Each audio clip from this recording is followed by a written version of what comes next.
பாயும் காவேரி தோன்றும் நல்ல குடகெங்கும் சிங்காரமலை உள்ள கர்நாடகம்.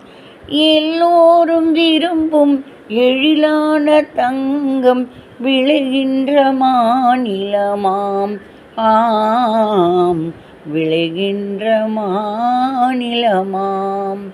விண்ணிலே பறக்கின்ற அழகு விமானம், விரும்பி அணிகின்ற எழில்கடிகாரம், என் திசை தொடர்புக்கு உருவான டெலிபோன் எல்லாம் தருமே எங்கள் மாநிலமே. சந்தன மரங்கள் எங்கன மணக்கும் அழகான மாநிலமாம். அழகான மாநிலமாம். துள்ளிப்பாயும் காவேரி தோன்றும் நல்ல குடகெங்கும் சிங்காரமலை உள்ள கர்நாடகம்.